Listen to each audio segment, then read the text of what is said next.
Alhamdulillahirabbil alamin nahmaduhu wa nasta'inuhu wa nastaghfiruh. Allahumma shalli ala Muhammad wa ala ali Muhammad. Raditu billahi rabbil Islam dinan wa bi Muhammadin nabiyyan wa rasulah rabbi zidni ilma warzuqni fahma. Ya, hadirin yang dirahmati Allah, hari ini kita prihatin tentang banyaknya umat Islam yang masih belum tergerak untuk sholat, utamanya sholat berjamaah di masjid. Dan hari ini marilah kita bahas berkaitan dengan keutamaan untuk bagaimana kita mestinya melaksanakan ibadah sholat. Kita awali dengan pembelajaran tentang mindset atau sikap dasar seorang muslim tentang sholat.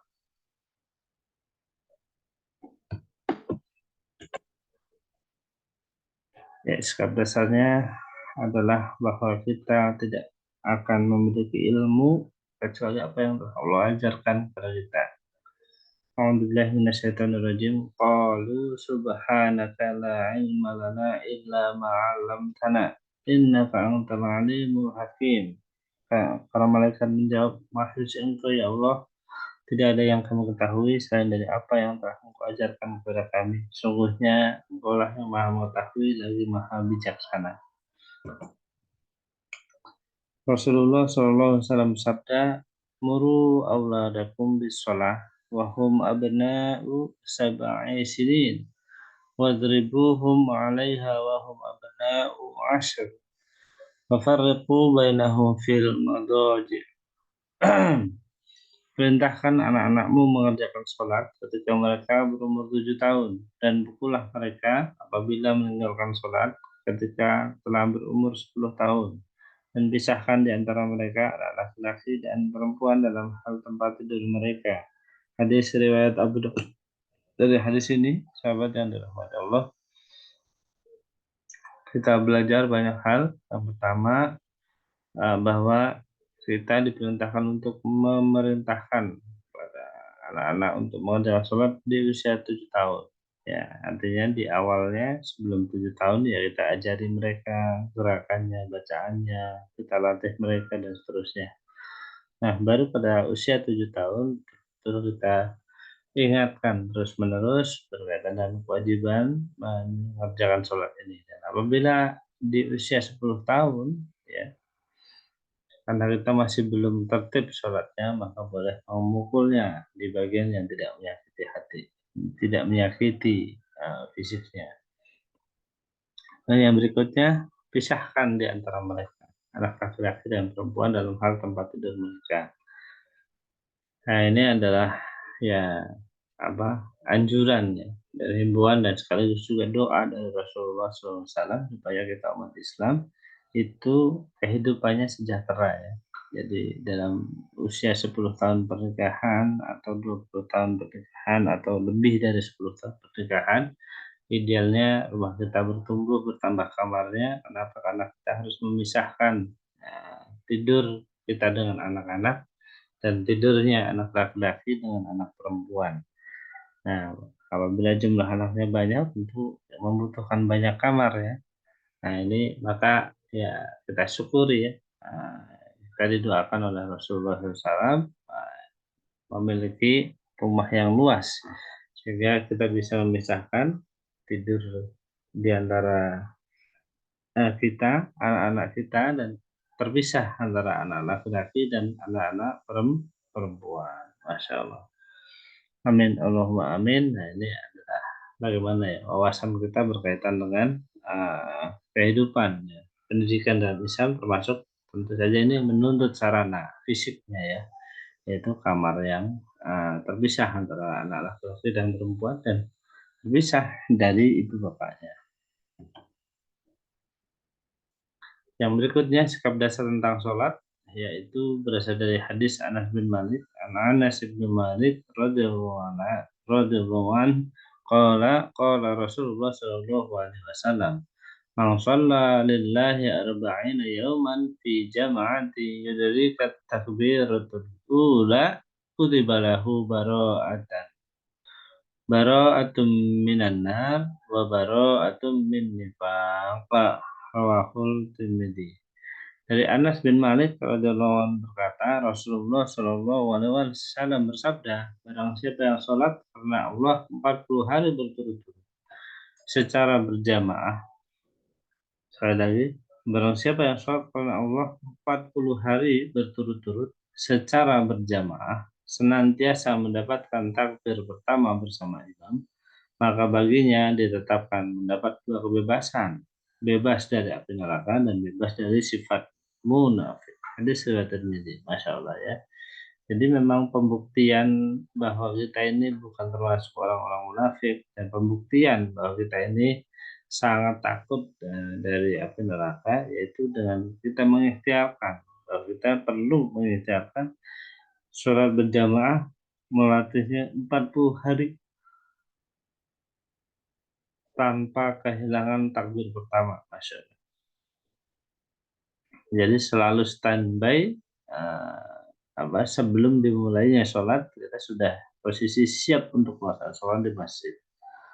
Masya Allah. Nah ini penting ya. Ini juga perlu ini latihan yang harus kita gerakkan, galangkan untuk kita bersama-sama mempelajari waktu sholat kita. Melatihnya sebagai riadoh agar kita terbebas dari sifat munafik.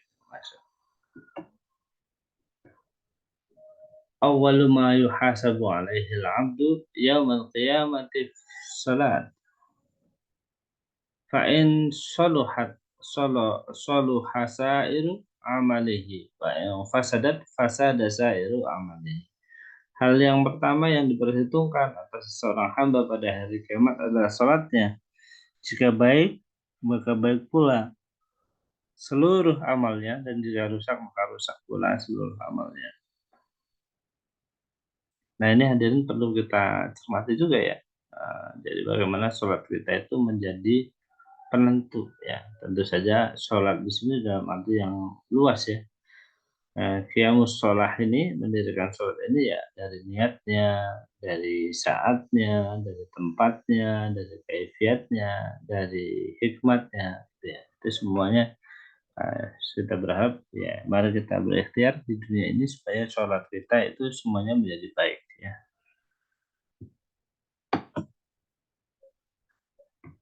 Lanjut, nah pernyataannya adalah berkaitan dengan sholat ya, karena nanti itu harus sesuai dengan petunjuk dari Rasulullah SAW. Ida ijtihad al-amal au hukma fahato'a fahato'a khilafir rasul min ghairi ilm fahukmuhu mardudun. Apabila seorang yang beramal atau hakim yang berijtihad kemudian ia keliru menyelisih petunjuk Rasul karena tidak ada pengetahuan tentangnya maka hukumnya tertolak. Sebabnya apa? Sebabnya adalah solu ro'aitumuli usolli. Apabila khusus dalam sholat ini memang Rasulullah SAW memberikan petunjuk sholatlah sebagaimana aku sholat. Ya, ini juga sama ya berkaitan dengan bagaimana kita supaya sholatnya itu terjaga ya.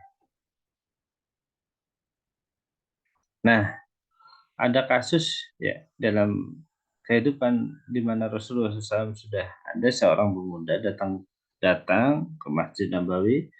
Dakhala al-masjid fadakhala rajulun fasallu summa jaa fi silmi 'ala Nabi sallallahu alaihi wasallam faqala irji' fasala fa innaka lam tusall.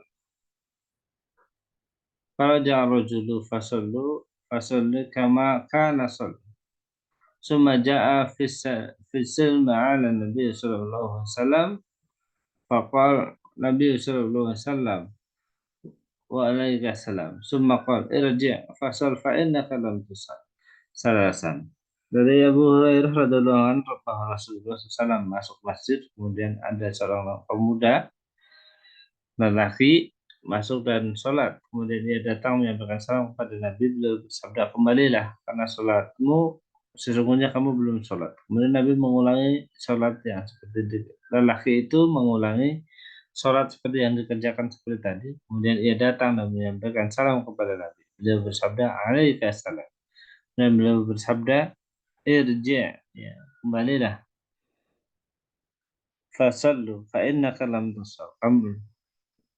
Karena sungguhnya kamu belum sholat. Ya, makna di sini ya belum sholat itu yang pertama boleh jadi tergesa-gesa. Ya, karena di sini tidak ada keterangan ini ya. Tapi sebagian ulama mengomentari tidak boleh kita tergesa-gesa, boleh juga kaitan dengan niatnya. Ya, boleh jadi juga berkaitan dengan niatnya. Bahwa ya ketika kita niat sholat, kemudian melihat seseorang yang kita kagumi, kita hormati, kita ingin untuk menyapanya. Nah itu kita juga hilang konsentrasinya, mestinya kita sholat dulu, selesaikan urusan kita sholat dengan Allah Subhanahu wa Ta'ala, baru kemudian menyapa orang yang kita maksud itu. Allahu a'lam bishawab. Ya, hatta itu adalah Rasulullah SAW. Ya demikian hadirin yang dirahmati Allah.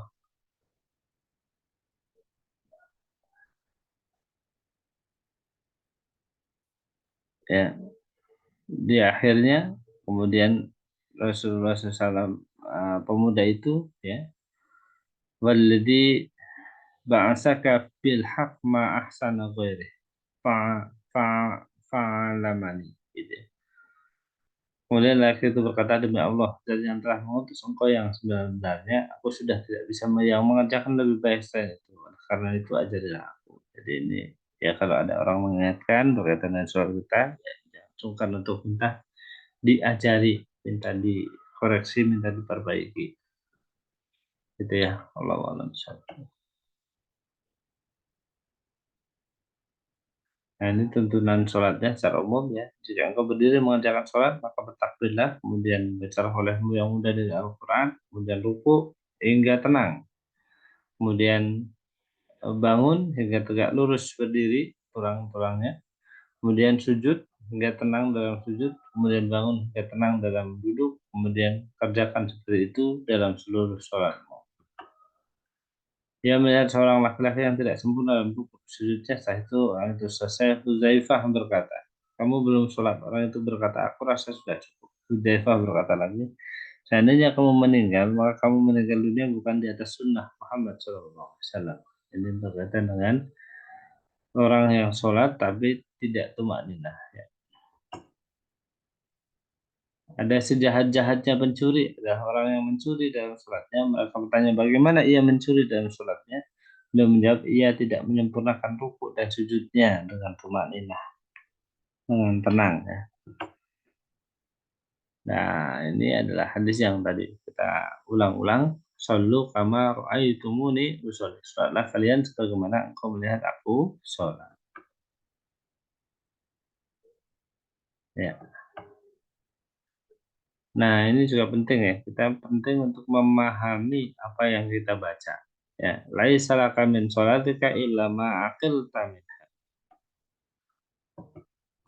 Ya, barakallah. Mudah-mudahan bermanfaat. Insyaallah. Assalamualaikum warahmatullahi wabarakatuh.